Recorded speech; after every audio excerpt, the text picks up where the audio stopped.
gente, como está vocês hoje? Como é que tá esse meu público querido? De volta com vocês hoje a Caçadora de Sucesso, com um convidado muito especial.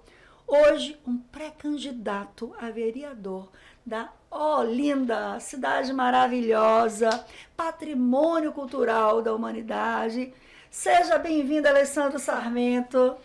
Obrigado pelo convite. Saúde a todos que estão aí nos vendo. E vamos lá, ver o que a gente consegue aí falar pro pessoal, passar umas informações aí, um pouquinho da nossa experiência. Então, gente, nós estamos aqui para contar a trajetória de vida e de sucesso do Alessandro. É muito legal poder escutar uma história de sucesso de alguém que pequenininho, com 10 anos de idade, já dirigia. Mas isso é verdade, Patrícia? Mas não pode, só pode dirigir a Patrícia de 16 anos. Mas gente, esse menininho, esse galego do Olho Verde, lá das Olindas, da cidade patrimônio da humanidade, do melhor carnaval do mundo, já dirigia para fazer delivery quando não existia nem essa palavra.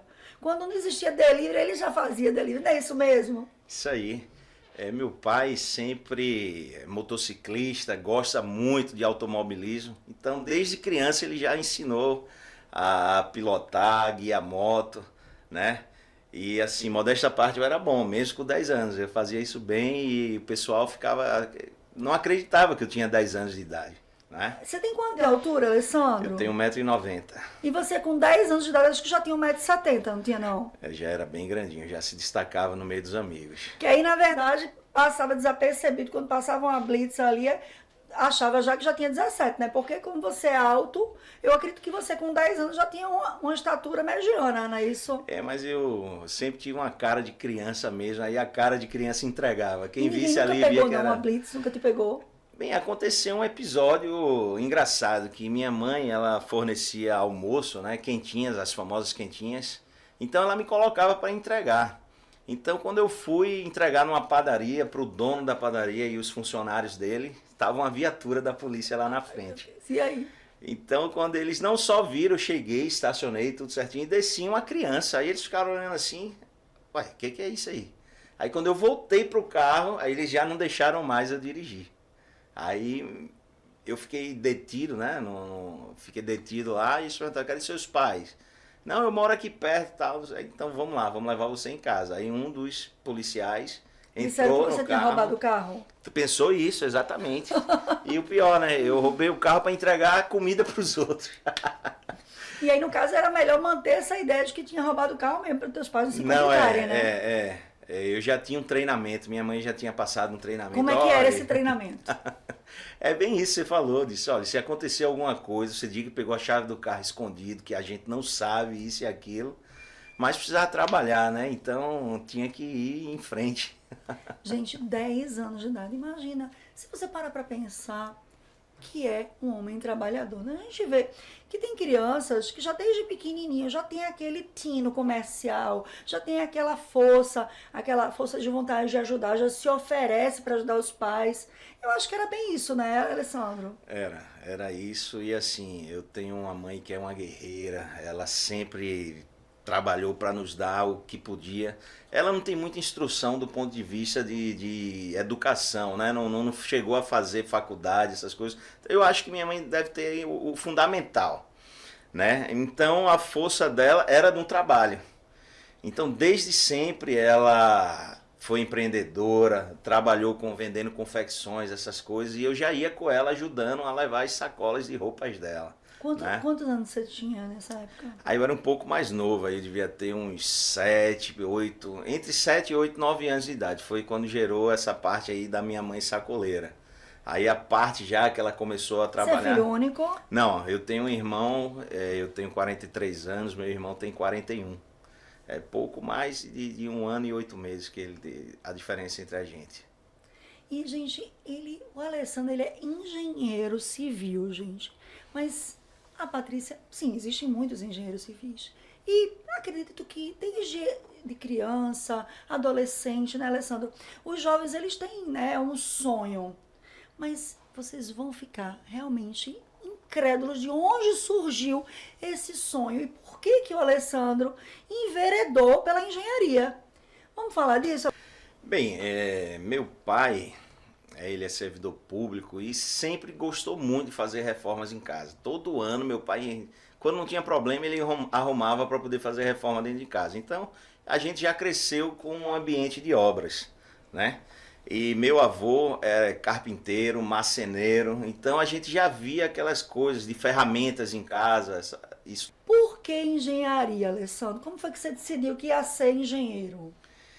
Então, Patrícia, a engenharia entrou na minha vida aos 8 anos de idade, né? Quando teve uma grande cheia lá na cidade de Olinda, que é onde eu moro. E com isso eu vi entrar água na minha casa. Então, na época, Qual era o seu bairro? é Jardim Fragoso, né? Sou morador de Jardim Isso Fragoso acontece ainda hoje? até hoje, cada vez pior. Tá Quantos piorando. anos que acontece esse problema em Jardim Fragoso? Olha, eu vim conhecer o problema aos 8 anos de idade, né? Então, mais ou menos nos anos de 89, 88, né? Então, você vendo a questão da água entrando na sua casa, você vê sua mãe, que é sua deusa, né? Sua rainha, desesperada, aquela cara de meu Deus, o que que eu faço? A água entrando, levantando sofá, levantando centro, fogão, geladeira, mesas. E eu, com 8 anos de idade, era o único homem da casa e fiquei no intuito de salvar, de querer fazer alguma coisa, né? Então, passado a chuva, a água escorreu e eu vi lá minha mãe chorando, desesperada com as coisas, e eu disse para ela: mãe, quando eu crescer, isso não vai acontecer não, vou resolver esse problema. Então, com 8 anos de idade, você decidiu, você não sabia nem que a engenharia, na verdade, seria a profissão adequada, né, que você conseguiria resolver. Você só disse assim: eu vou resolver esse problema. Você não sabia o que você ia ser quando crescer, mas já sabia que iria resolver o problema. Exatamente, isso é como todo filho, né? Eu tenho um filho hoje de 8 anos também. Então, nos tratamentos aí desses acirramentos políticos, eu falei mal de algum deputado aqui de Pernambuco e meu filho sabia que eu ia encontrar com ele à noite. Ele chegou para mim: papai, você quer que eu vá? Que se quiser eu também xingo ele. Então, ou seja, a criança, né, com os pais tem aquele carinho, aquele instinto de defesa. Então foi isso que deu em mim. Só que chegou no outro ano, com o período de chuvas, veio o mesmo problema. Então foi ali que eu vi: não, isso não é algo pontual, isso é algo que acontece sempre, né? Então foi a partir Corriqueiro, né? daí que eu sempre fui muito bom na parte de exatas, sempre gostei muito de matemática, física, química, então já fui orientado aí para uma área de exatas e a partir daí eu digo: não, eu vou ser engenheiro, agora eu quero fazer isso. E foi aí que entrei na Você sempre faculdade. foi um bom aluno? Olha, eu sempre fui bom nas coisas que eu gostava, né? Se eu falar que eu fui um bom aluno, eu vou estar mentindo.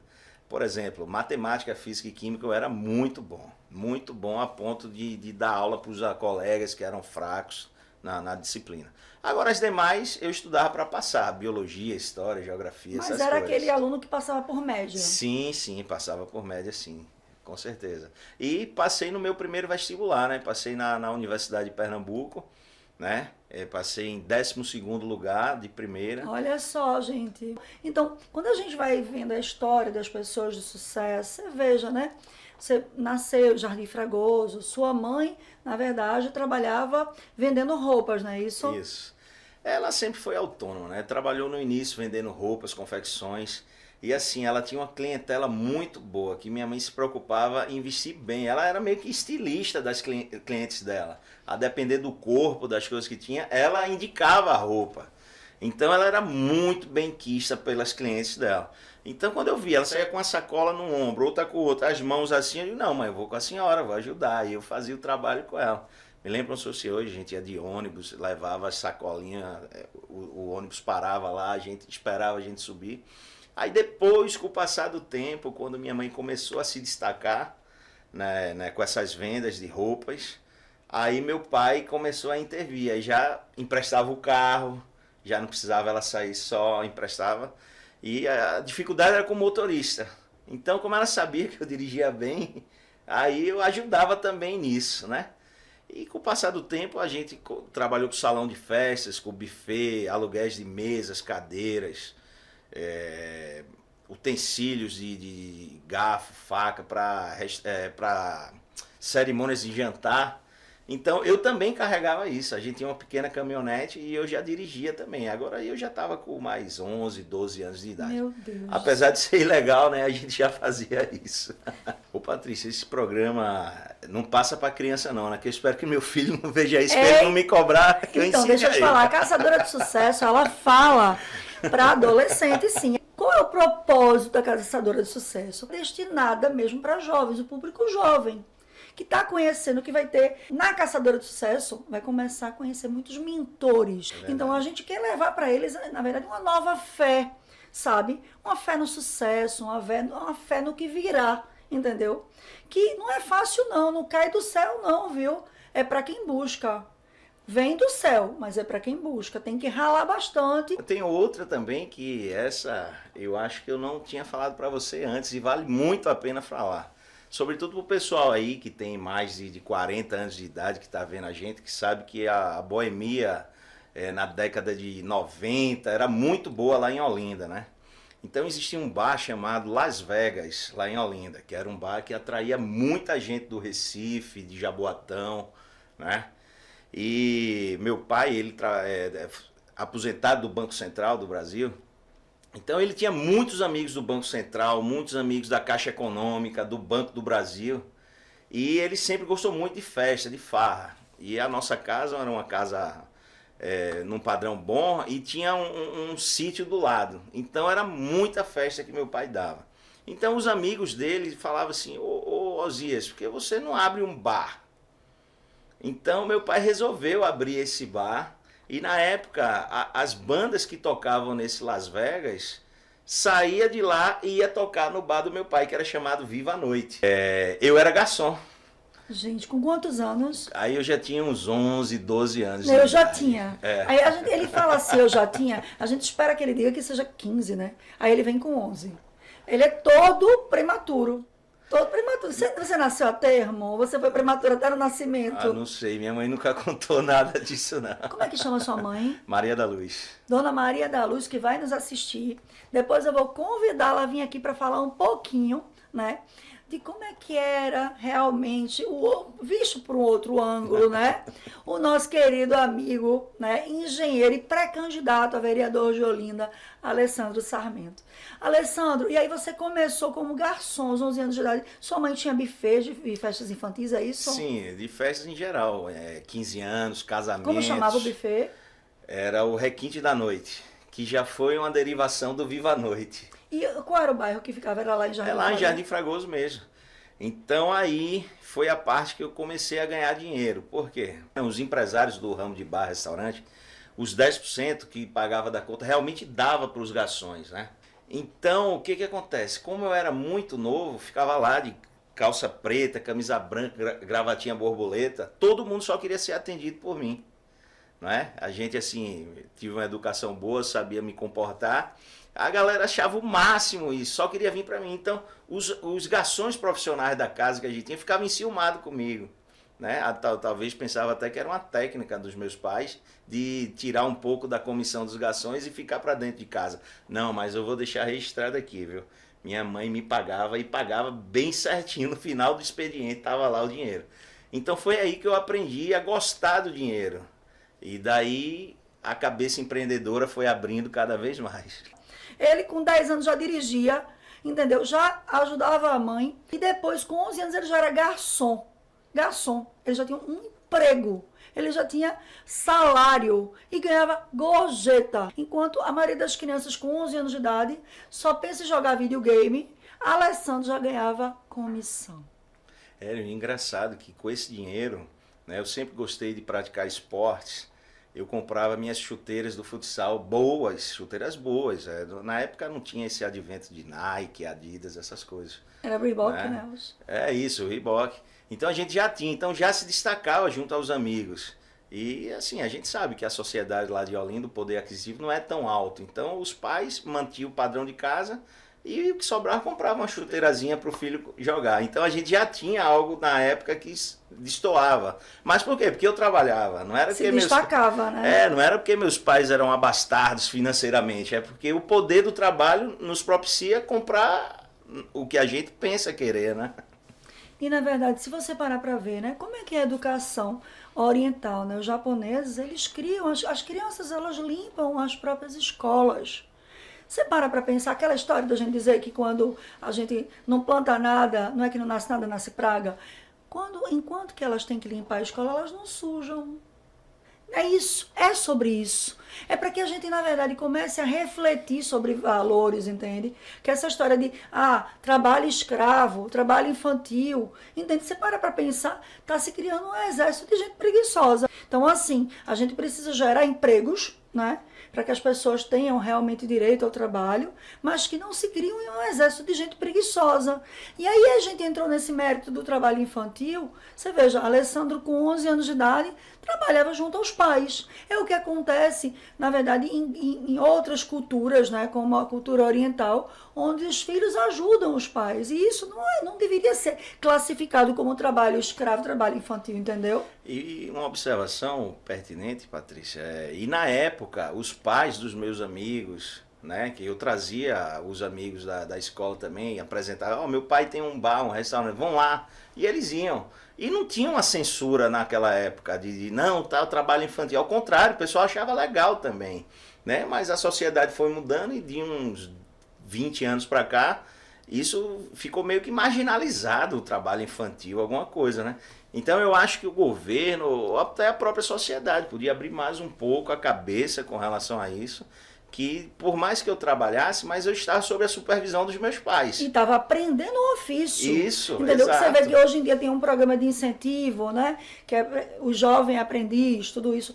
Eu, com 12 anos de idade, eu ia para as lojas do meu pai de material elétrico, ele era engenheiro elétrico, e eu ficava batendo a máquina e servindo um cafezinho. O que tem de trabalho escravo nisso? Eu ia com 12 anos, você foi com 10, eu com 12 ia para lá, fazia o que eles achavam que viam, né, como pais, que ninguém conhece, na verdade, os filhos melhor que seus pais, melhor que sua mãe, viam as minhas habilidades, o que é que eu era capaz de fazer.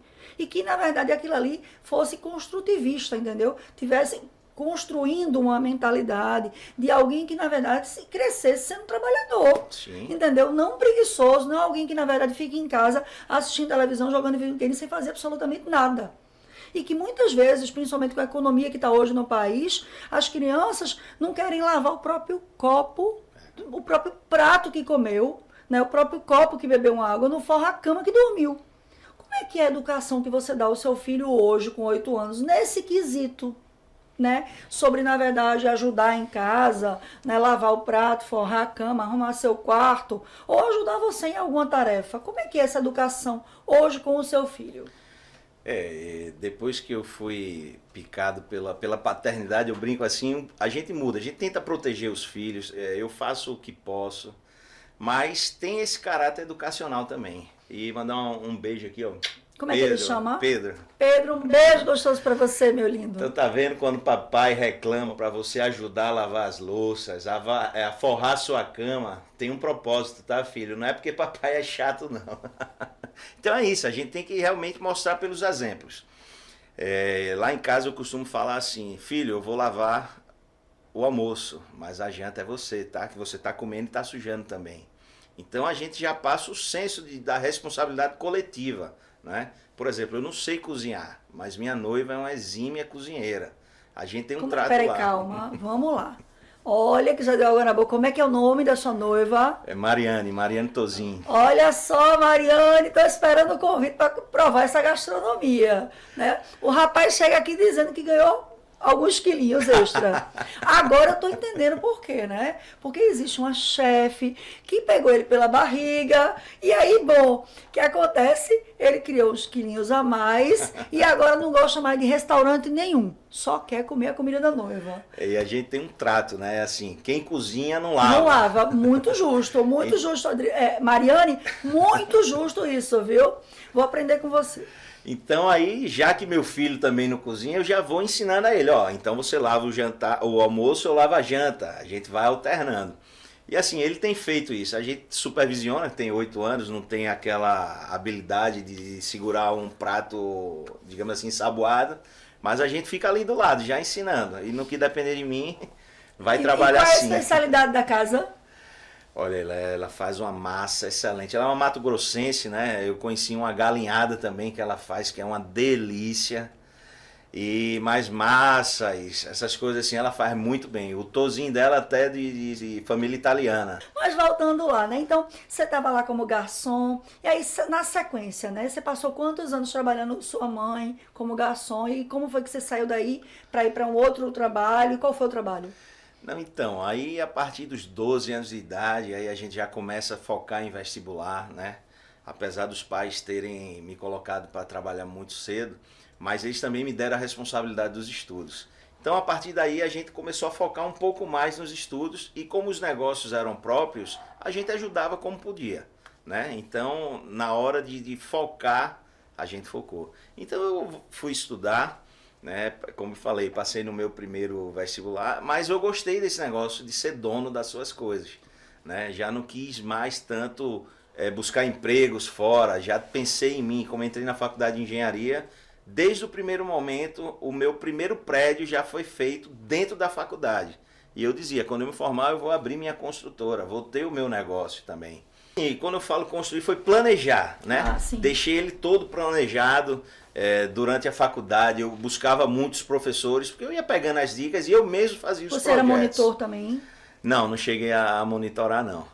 Aquela revolta com as enchentes, com os alagamentos da cidade, eu foquei muito minha faculdade nessa parte hídrica, né? E tive bons professores, tive professor que na época era presidente da Compesa, tive professor que era engenheiro da Caixa Econômica, né? Que foram meus orientadores, né? Mandar um abraço aqui para o professor Ronaldo aí, que é um grande amigo meu. Então, eu fiz um trabalho de conclusão de curso muito bom, que foi o protótipo da obra do Canal do Fragoso, né? Quem mora em Olinda sabe dessa famigerada obra.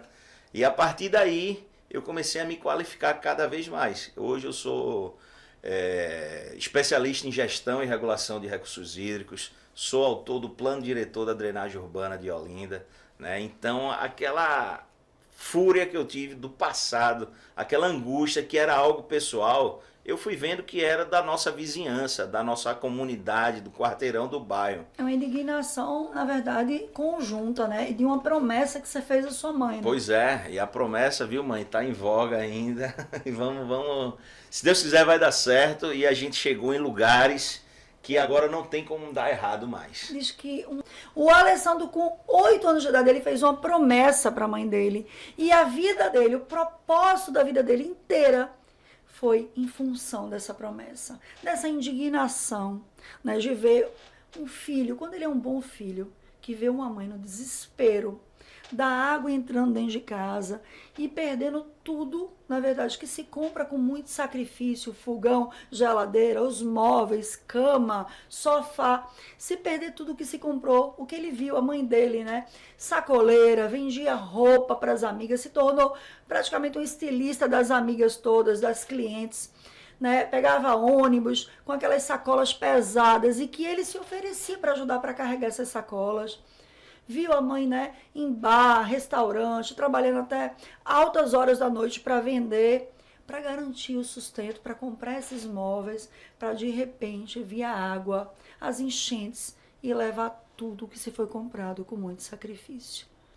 Então, eu tenho certeza absoluta, Alessandro, que essas imagens nunca vão sair da sua cabeça. Isso se tornou o teu propósito de vida. E é isso que te move. Na verdade sobre isso, sabe?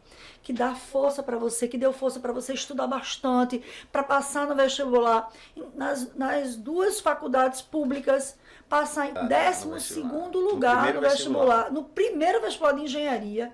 Certo? Então, assim, é isso que dá força para estudar, para virar a noite estudando, para ser um aluno, na verdade, que foi sempre um aluno responsável, que sempre passou por média e que com 12 anos de idade já pensava em vestibular. Conhecendo a história, a trajetória de vida de Alessandro, você não tem como não confiar, né, na competência dele, né, e nesse propósito que ele tem de mudança.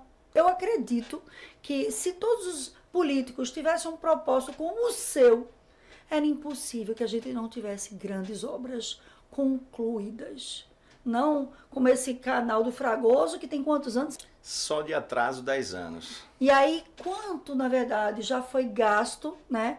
Que você tenha conhecimento, quanto já foi investido nesse canal Fragoso, né? Sem, na verdade, ter sucesso nessa obra. Já foi investido mais de 600 milhões de reais e a obra ainda não está concluída. Ou seja, já estourou o orçamento em 2,5 vezes e a obra ainda não está concluída. 600 milhões? 600 milhões. 600 milhões. Olha, eu vou citar um exemplo, até o povo de Olinda que estiver me assistindo aí, vocês vão entender bem. A famigerada obra de requalificação da Avenida Presidente Kennedy custou 25 milhões de reais.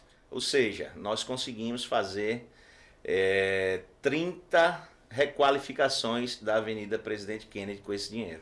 Então por aí vocês tiram o quão absurdo o atraso dessa obra do Canal do Fragoso, a ingerência, né? A falta dos nossos governantes dar importância nessa obra, que geram problemas mil para a cidade de Olinda, problemas de saúde pública, né? Doenças vetores da água como dengue, zika, chikungunya, filariose, leptospirose, né? E todas essas arboviroses aí, fruto dos problemas com a água, né? A parte econômica, Patrícia, isso aí eu acho que vai doer no bolso de todo olindense que estiver ouvindo a gente. Nossos imóveis são altamente depreciados, os metros quadrados estão mais baixos, né? Conheço casos de casas que já foi avaliada em 1.300.000 reais. Hoje o dono da casa disse, se botar para vender por 500 não vende, né? Então, eu falo isso como construtor que sou também, a gente não pensa muito em investir em Olinda porque o nosso metro quadrado não está tão valorizado. Sem contar as questões de comércio, né? Os comércios fecham, período de chuva, a mobilidade dentro da cidade é muito ruim. Então, essa obra não é só o atraso da obra em si, ela traz consigo o atraso de toda a cidade. E a população olindense está sentindo na pele. E eu posso te provar, Patrícia. No último censo que saiu, Olinda perdeu quase 50 mil habitantes, minha gente. 50 mil eu estou falando. Aí eu fui olhar no Google, cerca de 48% dos municípios no Brasil todo não tem 50 mil habitantes. Então, Olinda perdeu 50 mil habitantes. E isso tem nome. É o atraso da cidade, né? Essas coisas assim que não dá para explicar. Muita gente perde a oportunidade de emprego quando diz que mora em Olinda. Porque toda vez que chove e tem esse alagamento em Olinda, as pessoas ficam ilhadas e não conseguem se deslocar para o seu trabalho. Principalmente se trabalha em outra cidade, como Recife, por exemplo. Então, isso não é mito, tá? Muito na verdade, das empresas começaram a entregar um ponderamentozinho ao RH de que se fosse morador de Olinda, não teria direito nem a fazer um teste, a um trainee, absolutamente nada disso. Por quê? Porque quando chove, né, toda vez na época de inverno, não consegue se deslocar, ou seja, vai faltar o trabalho. Isso é verdade, não é isso? Pois é, Patrícia, eu vivenciei isso, né? No exemplo que eu contei, era uma empresa que ia participar de uma licitação e precisava de documentos para poder participar dessa licitação. Então, do nosso corpo técnico, 5 pessoas moravam em Olinda e apenas 1 em Recife. Então, na época, eu tinha uma namorada que morava na rua do escritório da empresa, né? Então, quando começou a chover torrencialmente, eu nem para Olinda fui, porque eu sabia que eu ia ter dificuldade para entrar em casa. Então, fui um abençoado de ter uma namorada que morava lá na rua, dormi na casa dela, no outro dia cheguei na hora do trabalho, mas os outros colegas não. Então, essa licitação era muito importante para a empresa na época lá que eu trabalhava. E o cara não conseguiu participar, ou seja, perdeu um dos maiores contratos da história da empresa. Eu vi ele extremamente revoltado e ligou na mesma hora para o pessoal do RH. Demite todo mundo de Olinda e não contrata mais. Você imagina quando Olinda vira um mar? Porque a gente vai mostrar para vocês imagens, né, aéreas de Olinda quando chove, gente. Para que vocês vejam como é que ficam esses bairros. Eu vou mostrar para vocês aí, produção. Mostra aí as imagens de Olinda quando chove. Eu quero que vocês vejam em que se transforma Olinda. Gente, parece que você tá um rio. Olinda vira um rio, não é isso? Sem dúvidas. Eu costumo falar que Recife é a Veneza brasileira e Olinda é a Atlântida brasileira. Então imagina como é que é. Não é que a água fica assim, ó, aquela chuvinha, porque você não quer se molhar e não quer molhar a escovinha e a maquiagem pro trabalho, não. É que você não consegue andar, porque a água fica nos joelhos. A água às vezes fica na metade dos carros, e os carros são, na verdade, ó, levados pela água, entendeu? Entra água no motor, os carros quebram e é realmente um verdadeiro alvoroço, né? É uma situação que eu não entendo como o governo do estado de Pernambuco mantém uma obra dessa que é tão vital para a nossa cidade, parada, com atrasos, né? Vamos dar a César o que é de César. Nessa última gestão da atual governadora, essa obra está andando, né? O que pegou foi os atrasos do passado, da gestão que saiu. Eu acho que uma obra que é feita em muitas etapas é feita para dar errado. Isso é o que eu chamo de corrupção técnica. Então, essa etapa que está fazendo agora, que é a governadora Raquel Lira, que eu não quero nem falar partidariamente, mas como ela é a governadora e isso é um contrato do Estado, está sob a responsabilidade dela. Vem andando num ritmo bom. Se continuar assim, eu acredito que a última etapa, que ainda está para ser licitado, que é a etapa final, mais uns 18 meses sem interrupção, a gente tem a conclusão disso. Ou seja, dessa etapa, né, gente? Não é do problema. Não é a conclusão da obra por uma totalidade, né? isso. É de uma etapa, de um pedaço. E outra coisa, o povo de Olinda ficou numa resiliência com relação a essa solução, que todo mundo fala que essa obra não vai terminar. Não é? Então, no lugar do povo se revoltar e cobrar atitudes, aí fica num processo de resiliência. Um processo de resiliência que não é bom. Eu queria dizer para você, olindense, que tem solução sim. E essas soluções não é porque eu sou pesquisador, sou especialista da área. Isso são conceitos rudimentares de gestão de recursos hídricos. Você olha ali na Europa, nos Países Baixos, a Holanda, Patrícia, se você pegar aquela parte norte da Holanda, se aqueles moinhos, aquele sistema de drenagem forçada que são os bombeamentos, fica parado por 3 meses, aquela área é devastada, entendeu? Então existem técnicas, só precisam ter pessoas sérias envolvidas nisso. Então eu costumo falar que isso que me fez entrar para a política, porque eu queria ser uma pessoa técnica para no máximo ser um secretário de governo para cuidar desse problema. Então quando eu vi que sai prefeito, sai governador, entra governador e nada é feito, eu digo, opa, então vamos para a caneta, porque indo para a caneta, na minha caneta mando eu.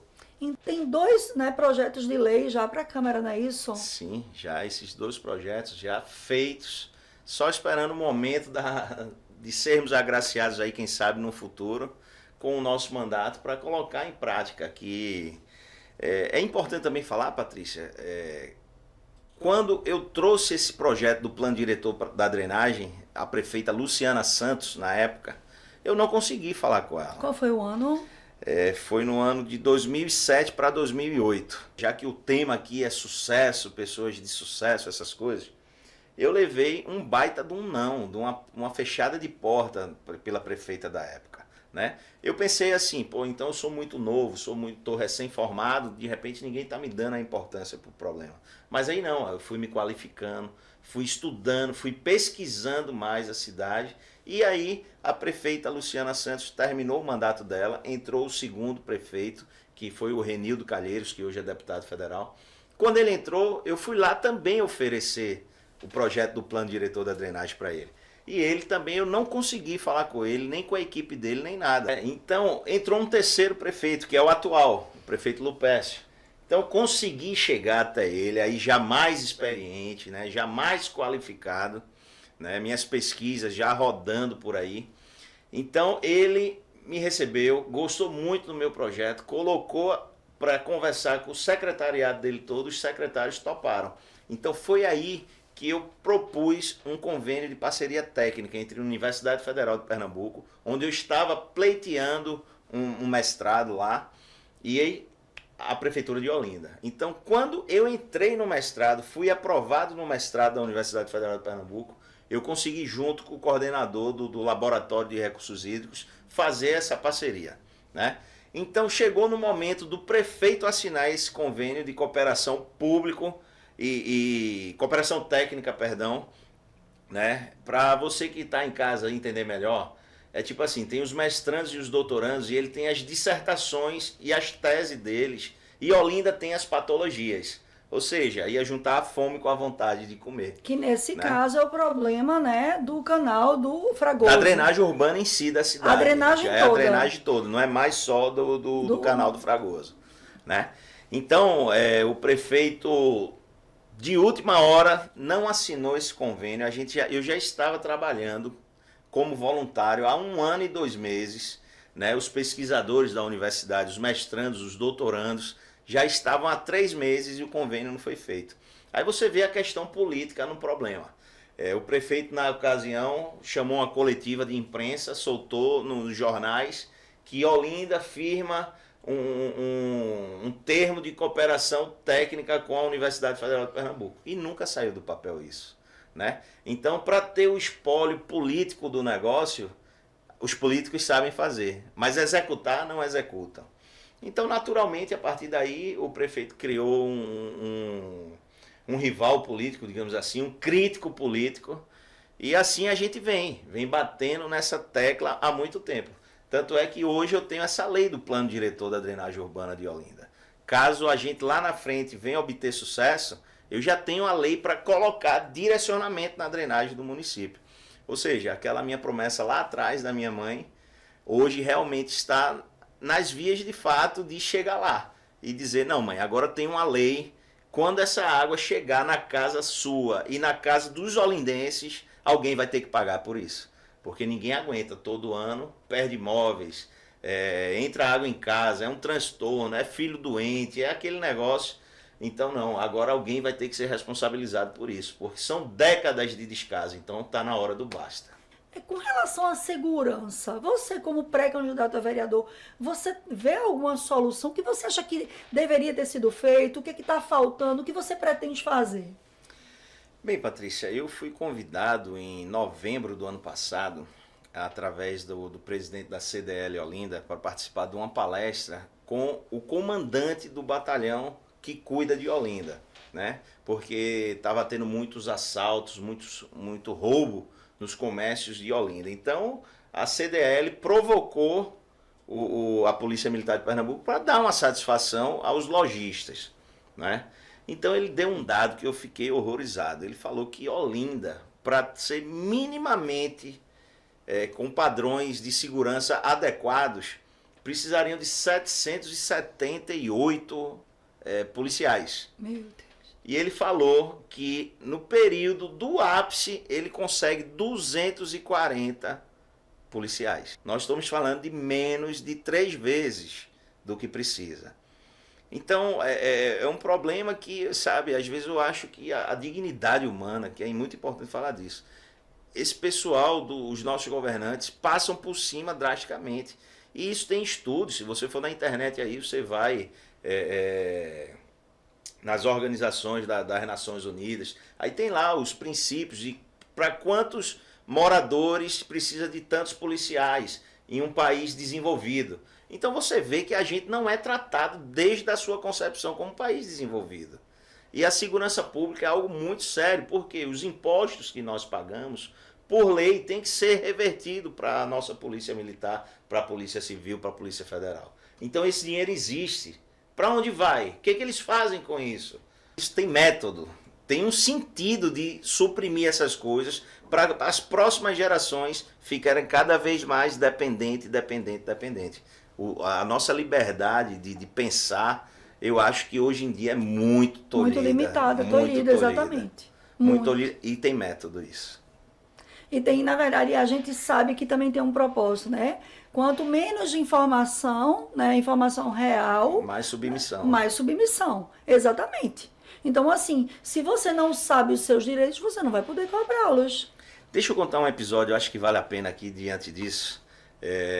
Eu tive a oportunidade de negociar a escola cívico-militar para o município de Olinda, né? Na época eu era o presidente do PSL, que era o partido do Jair Bolsonaro, lá em 2019. E com isso eu comecei a puxar algumas pautas para a nossa cidade. Eu levei 7 projetos de Olinda para o governo federal na época. Dentre eles a Escola Cívico-Militar, que eu sabia que era uma pauta de governo para o presidente da época. Então, conversei com o prefeito de Olinda, com o secretário de Educação de Olinda, na qual a gente se alinhou, deixou tudo certo. Eles me fizeram um ofício, que esse ofício eu levei até Brasília, ao MEC, tá? E detalhe, tudo isso com recursos próprios, tá? Eu não tinha... Era eu querendo o bem da cidade, já um trabalho servido a Olinda. Então, o prefeito vai e faz tudo isso, e na semana que ele recebe o convite para ir a Brasília, para assinar o termo, como todos os prefeitos do Brasil que aceitaram o programa, ele negou. E depois eu sei por que foi negado. Porque não se admitia uma escola cívico-militar em Olinda. A vice-governadora do estado de Pernambuco disse que não queria isso lá. Então, por que eu estou querendo te falar isso? Como você falou, você quer dar uma educação religiosa ao seu filho? Você tem escolas católicas para dar. Você quer dar uma educação mais... evangélica, tem escolas evangélicas. Também. Mas se você quiser dar uma escola militar ao seu filho, que tenha mais respeito às hierarquias, tal, você foi tolhido de ter. Porque eu acho que existia uma parcela da sociedade olindense que queria matricular um filho numa escola militar. Uma escola mais rígida, uma escola onde se respeita as hierarquias e etc. e tal. Então, você vê que, nossa, até os nossos governantes têm que ter uma consciência de atender o coletivo. Né? Não é por questões ideológicas que você vai vetar algo desse. E aí a gente vai, na verdade, para a caneta. Aquela caneta que você falou, porque assim, você veja, as leis, elas existem. Mas se não se cumprem as leis, não é que na verdade tem que se fazer leis novas, tem que se cumprir as leis que já existem. Só isso. Só isso. A nossa Constituição, ela é tão bem feita. Mas se ela pudesse realmente ser honrada, que na verdade nós teríamos era um país muito, muito melhor do que o que nós temos hoje. Quais são as obrigações de um vereador?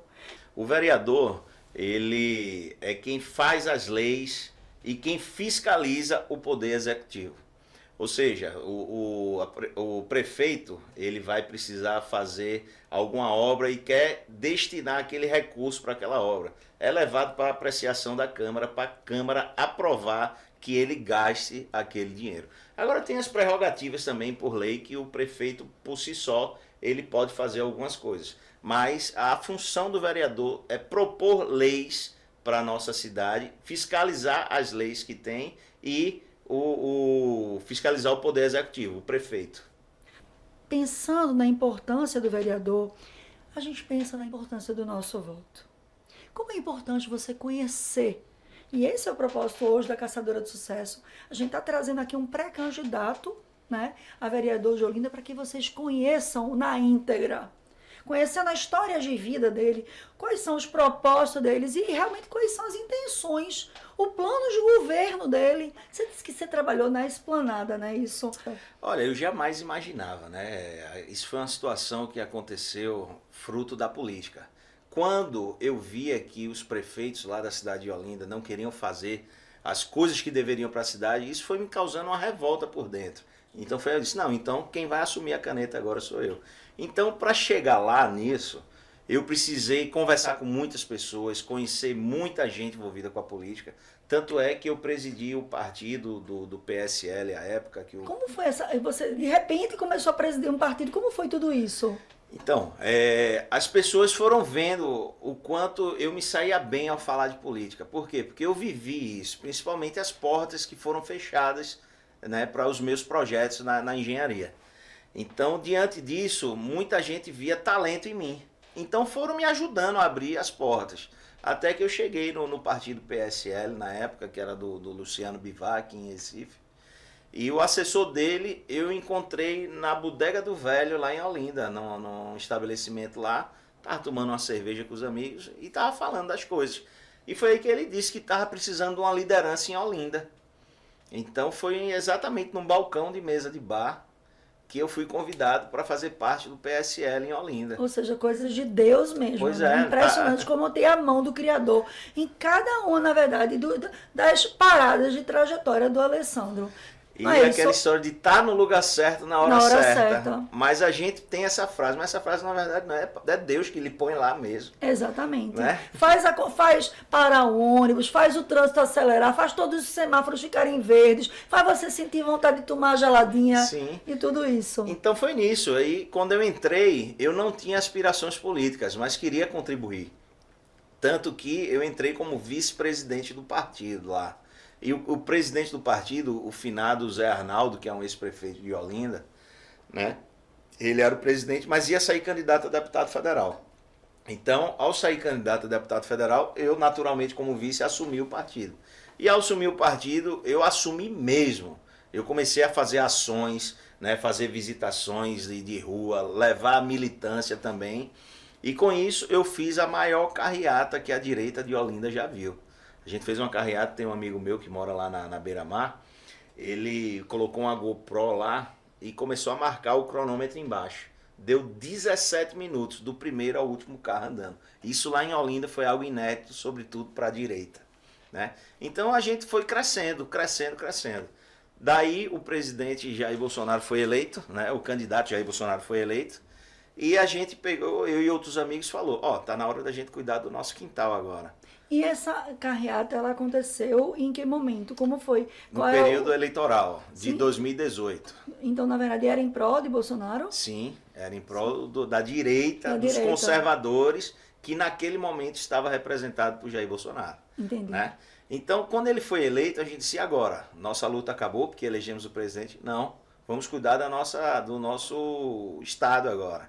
E o meu amigo Wilker Cavalcante, que eu também mando um abraço aqui para ele, me colocou na cabeça a ideia de fundar o movimento Liberta Pernambuco. O que era o movimento Liberta Pernambuco? O que era não, o que é que o movimento existe? É libertar Pernambuco dessas amarras, do atraso, dessa familiocracia que existe aqui dentro. E a gente queria combater isso. Então fizemos o trabalho muito bem feito, a ponto da gente pegar um avião e ir para Brasília, falar com o então presidente Jair Bolsonaro. Por conta própria? Por conta própria, com recursos próprios, tudo. Vocês agendaram, né? Consegue porque era do partido, Sim, né? como eu era o presidente do partido, foi a única coisa que esse crachá serviu. Quando você chega lá em Brasília, você consegue agendar reuniões. Então nós fomos aos ministérios, levamos pautas de Pernambuco, né? Eu especificamente de Olinda. Foi aí que surgiu a história da Escola Cívico-Militar para Olinda. Porque a gente já conhecia o Jair Bolsonaro desde 2015 e ele sempre falava, essa molecada tem que entrar numa escola militar para aprender a ter disciplina, para aprender a respeitar, para aprender a ter uma postura de aluno, né? Então, quando eu sabia disso, aí eu falei que a Olinda queria ter isso e nós tínhamos lugares adequadíssimos para isso. Né? Quando você vai em Olinda, ali na entrada, no Varadouro, do lado direito tem o 14º Batalhão de Artilharia Antiaérea. Né? Esse é um prédio fantástico, à beira-mar e abandonado do quartel. Nossa. Então a escola ia ser lá. Né? Então nas tratativas com o prefeito Lupécio, ele pediu para colocar no Caique de Peixinhos. Né? Então a gente tirou de lá e botou no Caique de Peixinhos. Mas no final das contas não teve. A prefeitura de Olinda deu para trás e a Olinda perdeu a chance de ter uma escola cívico-militar no município. E fora isso eu fui levando também as obras do Canal do Fragoso. Eu falei da importância que o governo Bolsonaro tinha de finalizar essa obra. Por quê? A obra é do governo do estado de Pernambuco, o gestor do contrato é o governo do estado de Pernambuco, mas 70% da verba dessa obra vem do governo federal. Então, até então, o governo... A gente foi em abril de 2019, o governo não conhecia essa obra, mas quando eu falei que era uma obra que estava inacabada há anos e já tinha gasto mais de R$500 bilhão, meu Deus. Bilhão com B, B-I, bilhão. Aí o governo se interessou por essa obra. Então a gente já começou a fazer algo por Olinda como cidadão. Né? Então a partir daí, abril de 2019, quando chegou em agosto de 2019, essa obra andou numa rapidez. Máquinas e equipamentos chegaram porque o governo colocou a mão. Então eu penso assim, você quer participar da política, você tem que fazer parte. Não essa política suja que a gente vê aí. Você tem que fazer pelos exemplos. Né? Na minha candidatura de 2020 eu obtive quase 800 votos, gastando R$4.600. E desses R$ 4.600, 4.000 foram doações de amigos. Eu coloquei do meu bolso R$ 600, né? Então a gente obteve uma votação muito boa fruto desses trabalhos, porque eu não tenho família política, não era envolvido com política. A política eu entrei fruto de uma revolta, né? Uma revolta que começou por um problema, que é uma calamidade pública, as enchentes de Olinda, e depois pela ineficiência dos governantes, né? Como eu falei, passaram 3 prefeitos e faz 3 mandatos que eu tento implantar o plano diretor da drenagem urbana de Olinda e não consigo. Então eu disse, não, agora eu não vou mais suplicar por ninguém, eu que vou para essa bagaça. E estou até hoje tentando, e tenho esse sonho de realmente fazer o plano diretor da drenagem urbana de Olinda. E se Deus quiser, a gente lá chegando, Olinda, em no máximo 20 anos, vai ser uma cidade planejada com relação à drenagem urbana. E aí sim, mãe, a promessa que eu fiz para você, que nunca mais entra água na sua casa, vai acontecer. E como foi, na verdade, que você terminou indo morar em Brasília? Aí chegou a pandemia, né? Quando chegou a pandemia, como um profissional autônomo que sou, comecei a não ter como trabalhar. Ficou impedido, né? Fica em casa, os lockdown da vida. E essa minha área da construção civil também parou, né? Os peões não podiam ir para a obra, não podia fazer aglomeração, etc e tal. Então eu comecei a ter problemas do ponto de vista empresarial e financeiro. Então eu já tinha sido convidado lá atrás para participar do governo Bolsonaro, mas não aceitei por motivos de ter minha vida aqui. Esse convite veio de quem? Veio através do Gilson Machado, que era o ministro do Turismo na época. Eu conheço o Gilson desde a época do PSL, em 2018. A gente acompanhou todo esse projeto político dele e nosso, né? Então ele viu em mim a confiança que tinha e o preparo técnico para assumir um cargo do 4º escalão do governo. Eu tive a honra de ter participado do 4º escalão do governo Bolsonaro, né? Fui coordenador geral de gestão de contratos de infraestrutura turística. Nós gerimos aproximadamente 3.300 contratos de infraestrutura por todo o país, né? Foi um aprendizado enorme para mim. Então foi uma experiência muito boa, né? Eu sou muito grato, inclusive ao Gilson, senão não conheceria a Mariane, senão não teria a Maria Antônia, não teria nada disso. Uma pessoa de sucesso que você é, qual é a pessoa de sucesso que você admira na vida inteira, assim? A pessoa que te inspira mais na tua vida toda? Eu gosto muito do Silvio Santos. Eu gosto muito do Silvio Santos, porque eu vejo no Silvio Santos um pouco da história da minha mãe, principalmente de um trabalho informal, né? Ele lá atrás com aquele negócio de ser camelô, né?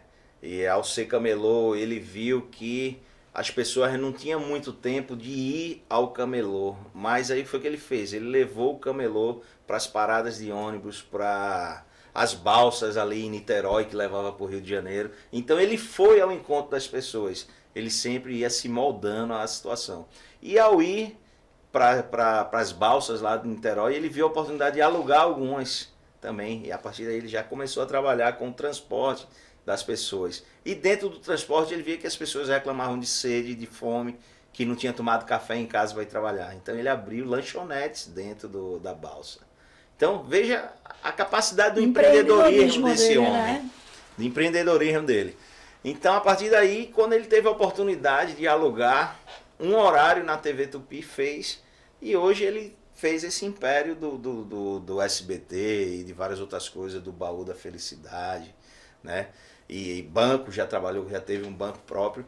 Então é uma pessoa que soube se reinventar constantemente. Uma frase de sucesso, essa que move tua vida, que tu faz questão de ter, sabe, num adesivo no carro, ou na tua agenda, no teu computador, uma frase de sucesso que te impulsiona.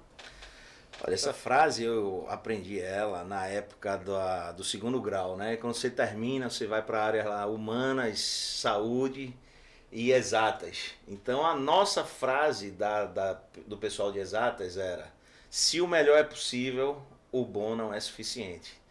Eu carrego isso muito hoje. Se eu posso fazer o melhor, eu não vou abrir mão disso, porque se o melhor é possível, o bom não é suficiente. Carrego comigo até hoje. Qual é o seu signo? Sagitária. Dizem que o sagitariano ele é muito racional, é isso mesmo? Nossa, eu sou um exemplar disso. E são quantos nãos para um sim? Bem, eu sou uma pessoa que eu tenho dificuldade para dizer não.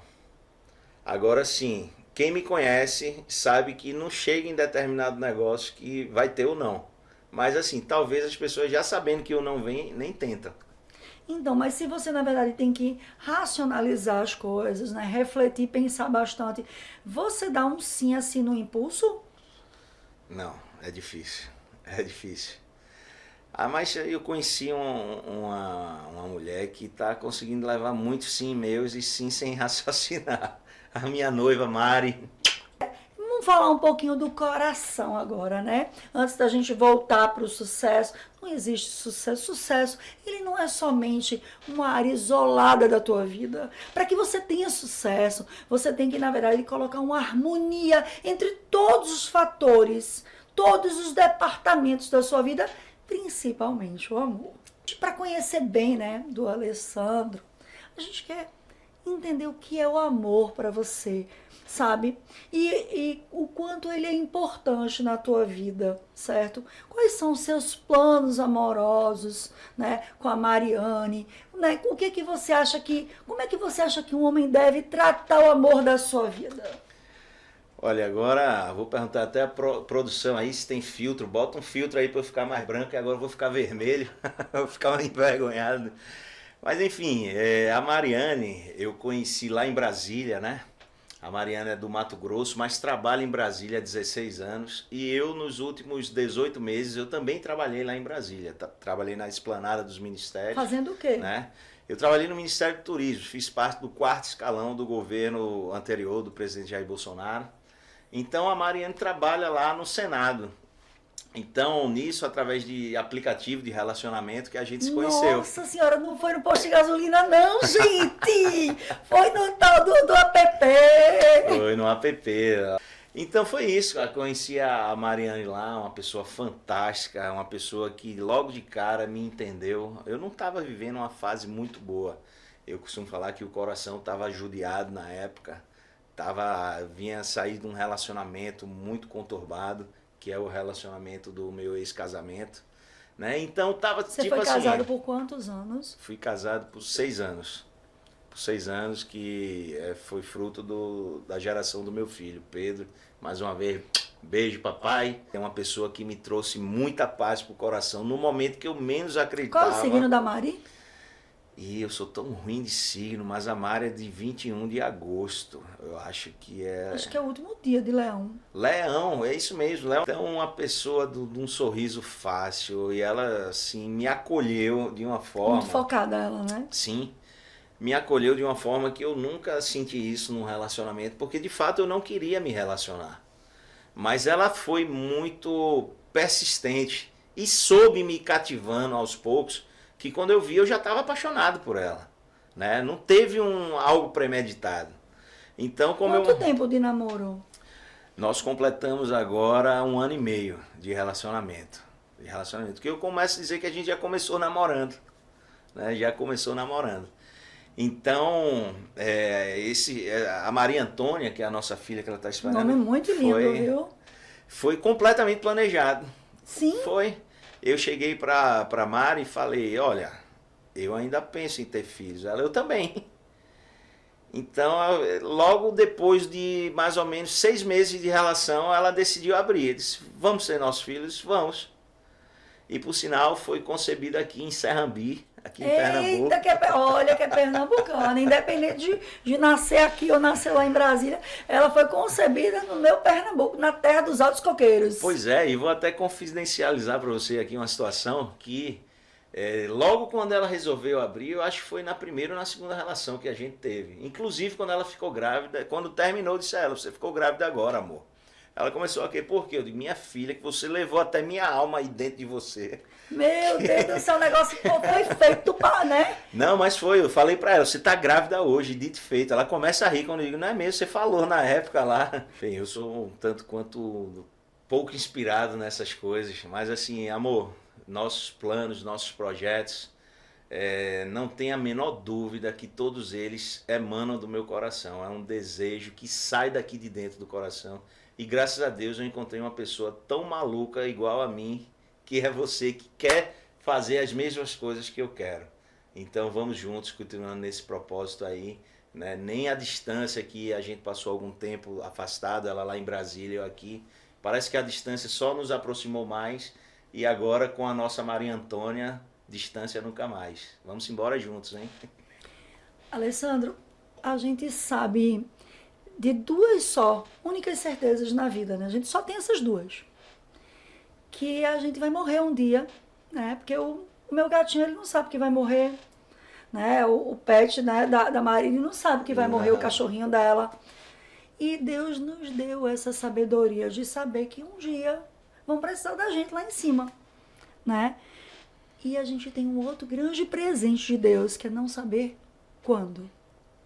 Diante dessas duas revelações, de saber que um dia vão precisar da gente lá em cima, que a gente vai morrer, e não saber quando, a gente sabe que a gente não tem todo o tempo do mundo, né? Porque imagina, se a gente tivesse todo o tempo do mundo, a gente podia errar muito mais, né? Podia fazer qualquer coisa, a gente não tem todo o tempo do mundo. Na realidade, a gente não sabe quanto tempo tem. E isso dá, na verdade, uma pressa à humanidade, né? Uma pressa, né, em concretizar, em ser uma melhor pessoa, né? Em fazer o melhor, né? Em conseguir realizar nossos sonhos, né? De realizar algo, de deixar algo para alguém. Lamentavelmente, por não saber quando vão precisar da gente lá de cima, a gente não sabe quando vai. A maioria das pessoas não se prepara para isso. Às vezes a gente sai de casa, a gente não dá o último beijo, a gente passa uma semana, um mês sem ver os nossos pais, sem beijar os nossos filhos, sem dizer para um amigo o quanto ele é importante para a nossa vida, sem dizer para a Mariane, eu te amo, mulher, né? E isso vai passando, os dias vão passando cada vez mais rápidos, né? E a gente não pode nem levar nada, e a gente muitas vezes, na maioria das vezes, não se programa para deixar nada. Mas se Deus, né, o cara lá de cima, dissesse que, né, daqui a uns anos, lógico, né, que você ainda tem muitos anos de vida, ele dissesse a você, ele revelasse quando ele ia precisar de você, e ele te desse uma dádiva de poder deixar uma mala para as pessoas que você mais ama na vida, para quem você deixaria, o que você colocaria nessa mala? Olha, pergunta difícil, tá? Porque, como eu tô falando agora, você é pai de uma menina, né? Então, um pouco que o norte tá virando para ela. Então, o que eu queria deixar nessa mala? É um bom exemplo, né? Coisas intangíveis, né? Porque eu penso assim, eu acho que os valores intangíveis têm muito mais valor do que os valores tangíveis. Deixar saber que o pai dela foi um homem que amou demais a família, né? Amou demais a mãe, o irmão dela, a avó dela, que é a minha mãe Maria da Luz. Que tudo que eu sou hoje, eu sou grato demais à minha mãe, queria muito, sabe? Tanto é que o meu primeiro prédio que eu construí, o nome, eu homenageei minha mãe. Que coisa linda. É o Residencial Maria da Luz, o primeiro prédio que eu construí. Então eu queria deixar para minha filha isso, saber que o pai dela sempre amou demais a família, sempre pensou no coletivo, né? E sempre quis dar o melhor dele para fazer feliz as pessoas que o amam, né?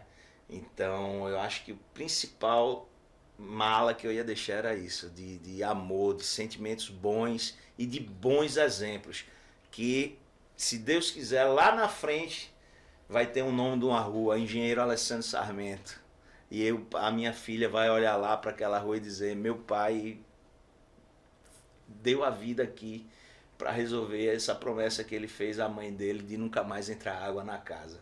Espero que nunca mais entre água na casa de olindense nenhum também. E para quem vai ficar essa mala? Para meus filhos e para o povo de Olinda saber que tinha uma pessoa que amava tanto o que fazia.